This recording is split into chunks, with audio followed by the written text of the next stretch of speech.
சுருக்கப்பை நேயர்களுக்கு வணக்கத்துடன் வைதேகி. இப்போ நம்ம பிளைன் கேக் செய்ய போகிறோம். அதுக்கு முதல்ல ஒரு டம்ளர் ஜீனியை எடுக்கிறோம். எடுத்து அதை பவுடர் பண்ணுறோம். சரியா? வா, பவுடர் பண்ணுறோம். இப்போது நம்ம 3 முட்டை, சின்னதாக இருந்தால், பெருசாக இருந்தால் 4 முட்டையை இப்போ நம்ம நல்லா மிக்சியில் அடிக்க போகிறோம். சரியா? பாப்பா முட்டையை பாரு, 4 போடும். இதில் 4 இந்த மாதிரி சைஸ் இருந்துச்சுன்னா 4 போடணும். நல்லா உங்களுக்கு சாஃப்டாக வேணும் அப்படின்னு.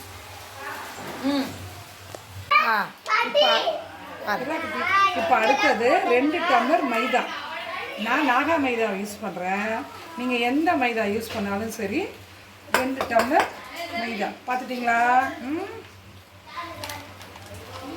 இது சின்ன பாக்கெட்னால நீங்கள் பெரிய பாக்கெட் கூட யூஸ் பண்ணுங்கள். இதுதான் இருந்துச்சு கடையில்.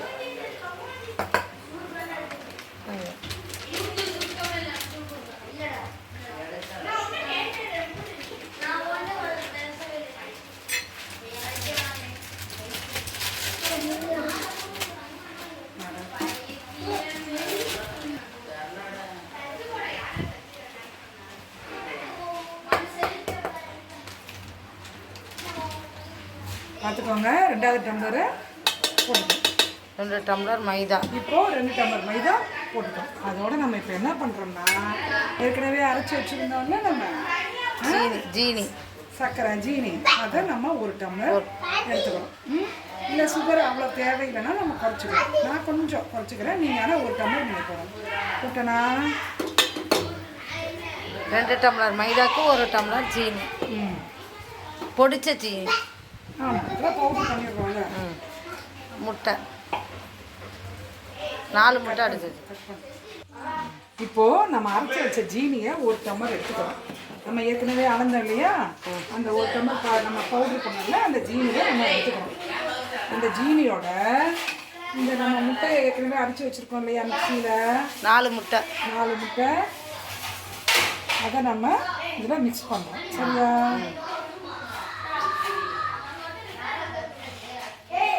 இருட்டில் செய்கிறோன்னு பார்க்காதீங்க, கரண்ட்டு போயிடுச்சு. உங்களுக்கு அவ்வளோ சின்சியராக வேலை பார்க்கணும்.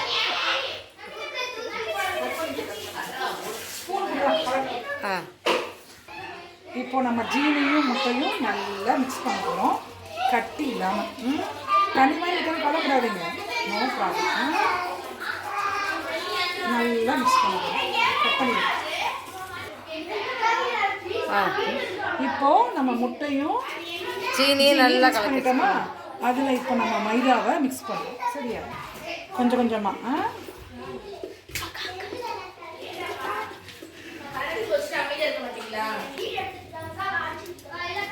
நல்லா கலக்கணும். பார்க்க தோசை பதத்துக்கு வர்ற மாதிரி நல்லா கலக்கணும். சரியா?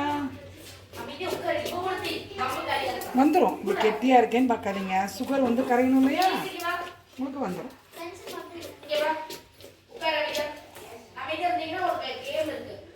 இப்போ இதில் நம்ம என்ன பண்ணணும்னா, ரீஃபண்ட் டை இதில் 3/4 டம்ளர் நம்ம ஊற்றணும். ஏன்னா அதான் ஸ்மெல் இருக்காது. ஒன்றும் பிரச்சனை இல்லை, அது ஒன்றும் பண்ணாது. ஏன்னா நம்ம சாஃப்ட்டுக்கு அதுதான் நல்லா இருக்கும். ஃபேஸ் தெரியும், கை மட்டும் தான் தெரியுது. இப்போ நம்ம என்ன பண்ணுறோம்னா, ஒரு 3/4 டம்ளருக்கு இது நம்ம வந்து இப்போ யூஸ் பண்ணுது, அதான் இது ஃபார்ச்சூனா. இதை நான் 3/4 எடுத்துக்கிறேன். சரியா? ஃபார்ச்சூன் ஆயிலோ கோல்டு வின்னரோ எது வேணுமோ எடுத்துக்கோ. உங்களுக்கு அந்த ஸ்மெல் இருக்கக்கூடாது, அவ்வளோதான். கடலெண்ணெய் யூஸ் பண்ணக்கூடாது. ஆமாம், எந்த ஃப்ளேவரும் நம்ம யூஸ் பண்ணக்கூடாது, எசன்ஸை தவிர, வெண்ணிலா எசன்ஸை தவிர. இப்போது இதை நான் கொஞ்சம் கொஞ்சமாக மிக்ஸ் பண்ணுறேன், பார்த்துக்கோங்க.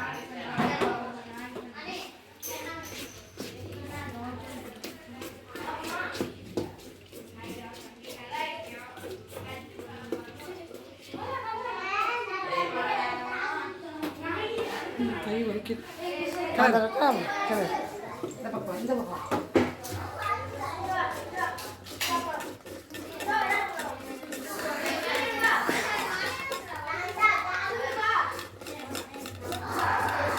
நல்லா சுற்றி மாவுலாம் கொஞ்சம் கொஞ்சம் ஊற்றி பாதி ஊற்றி போதும் வச்சுக்கலாம். மேலையெல்லாம் எடுத்து கலக்கிறதுல தான் இருக்குது. ஆமாம், நல்லா கலக்கணும், எந்த கட்டியாகாமல் கலக்கணும். மிக்சியில் போட்டு அடிக்கலாமா? அடிக்கூடாது.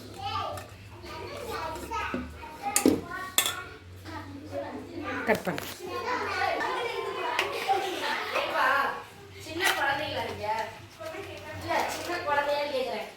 இப்போ நம்ம நெக்ஸ்ட்டு வாங்கிட்டியா?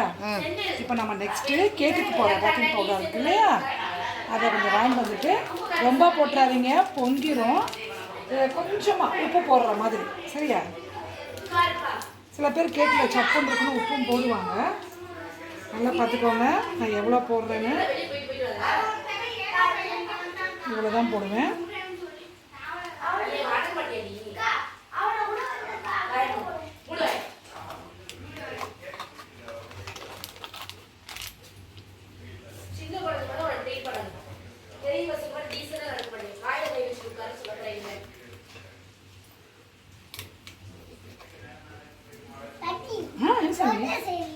ஹோட்டல் செய்கிறீங்க? புரோட்டா செய்கிறேன் தான். புரோட்டா தானே செய்கிறேன்.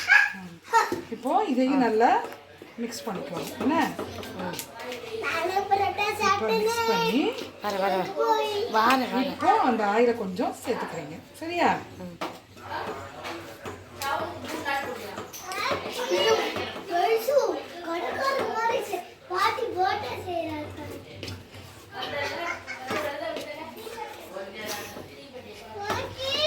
ஓ தூக்குறேன் மக்கா. இங்கே போதும், கட் பண்ணி லாஸ்ட்டில் சேர்த்துருவோம். லாஸ்ட்டாக என்ன பண்ணுறோம், ஃப்ளேவர்க்கோசரம் நம்ம வெண்ணிலா எசன்ஸ் நாங்கள் எடுத்துருக்கோம். உங்களுக்கு என்ன பிடிக்குதோ அதை நீங்கள் பார்த்துக்கோங்க, சரியா? 2 மூணு என்னைக்கு இல்லை தொட்டு நம்ம இதில் 2 மூடி கலக்கணும்.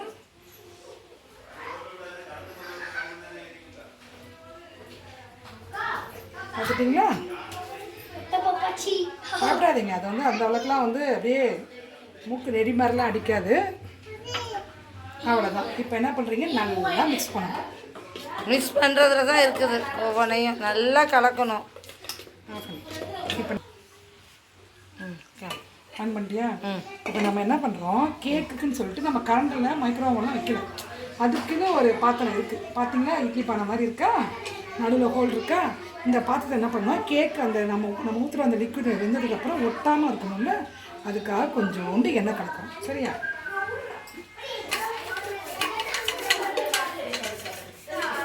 அதுதான் நம்ம ரீஃபண்ட் ஆயில் யூஸ் பண்ணுறோம்.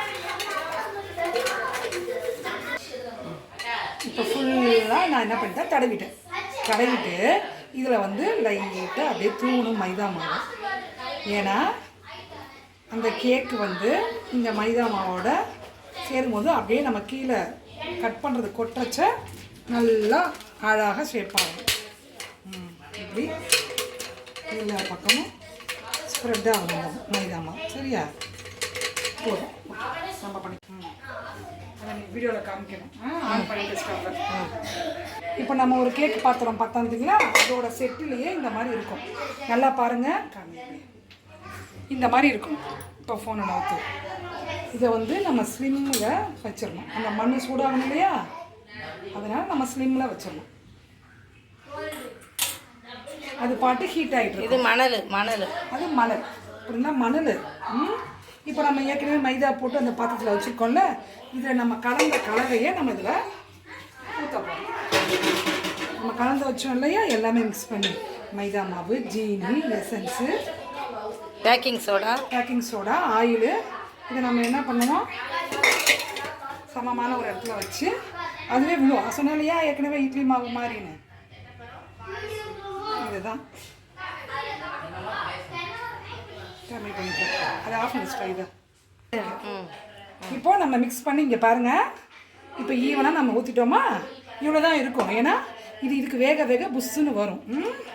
இப்போ வந்து நம்ம என்ன பண்ணிடுறோம், அந்த மணல் வச்சுருக்கோம் இல்லையா, அந்த மணலுக்கு நடுவில் கரெக்டாக பாத்திரத்தை வச்சிடணும். ஈவனாக வச்சுட்டேன்னா பாருங்கள், வச்சுருக்கேனா, வச்சுட்டேன், சரியா?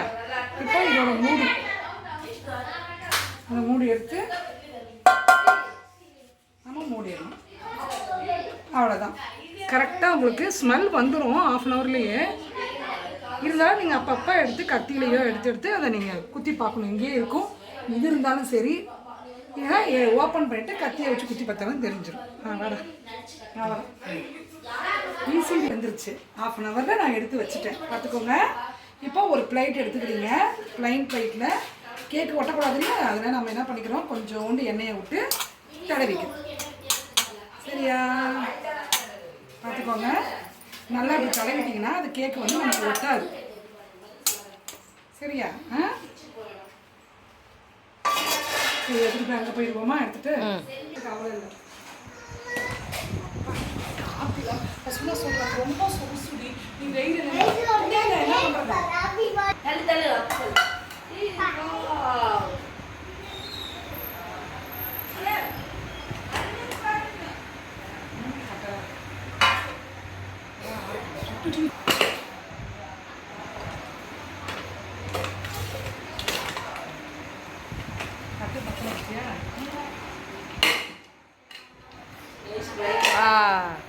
Super, thank you. வந்து சுரண்டி எடுத்துடணும். திரும்ப அதை அடிக்க பண்ணாமல் அதை எடுத்துடுறேன். கத்தி எங்கள் அப்பா இதை சொல்லுவார்.